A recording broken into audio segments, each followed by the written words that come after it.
ফলতায় EVM বিতর্ক, পুনর্নির্বাচনের দাবি বিজেপির। ফলতায় ভোট গ্রহণ ঘিরে নতুন করে বিতর্ক। ইভিএমে বিজেপির বোতামের ওপর টেপ লাগানো ছিল, এমন অভিযোগ তুলে সরব বিজেপি।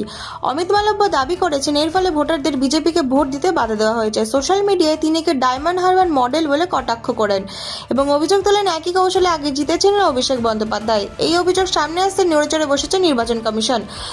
ঘটনার বিস্তারিত রিপোর্ট তলব করেছে। বিজেপির পক্ষ থেকে ফলতার 144 ও 189 নম্বর বুথের পুরো নির্বাচনের দাবিও জানানো হয়েছে। এখন নজর কমিশনের রিপোর্টে। সত্যি কি ইভিএম নিয়ে কারচুপি নাকি রাজনৈতিক তরজা, তা স্পষ্ট হবে তদন্তের পরেই।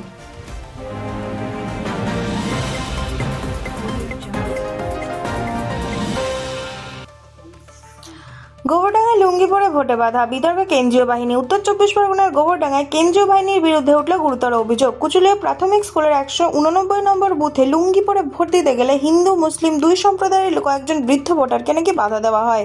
অভিযোগ বাহিনীর পক্ষ থেকে জানানো হয় এই পোশাকে ভোট দেওয়া যাবে না। এরপর বাধ্য হয়ে বাড়ি ফিরে গিয়ে নাতির প্যান্ট পরে আবার বুথে আসতে হয় ভোটারদের। ঘটনায় চাঞ্চল্য ছড়িয়েছে এলাকায়, যদিও নির্বাচন কমিশনের তরফে এখনো পর্যন্ত কোনো প্রতিক্রিয়া মেলেনি।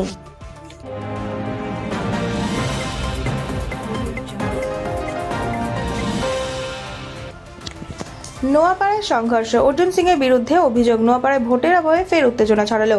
তৃণমূল কংগ্রেসের অভিযোগ, বিজেপি নেতা অর্জুন সিংয়ের অনুগামীরা তাদের কর্মীদের উপর চড়াও হয়ে মারধর করে। অভিযোগ, বুকে পেটে লাথি মারা হয় তৃণমূল কর্মীদের, এমনকি স্থানীয় তৃণমূল কাউন্সিলরকেও মারা হয়েছে। ঘটনাস্থলে উপস্থিত ছিলেন অর্জুন সিং নিজে, এমন দাবিও তুলেছে তৃণমূল। এই ঘটনার প্রতিবাদে রাস্তায় নেমে বিক্ষোভ দেখান তৃণমূল কর্মীরা। তাদের স্পষ্ট দাবি, অবিলম্বে অর্জুন সিংকে গ্রেফতার করতে হবে।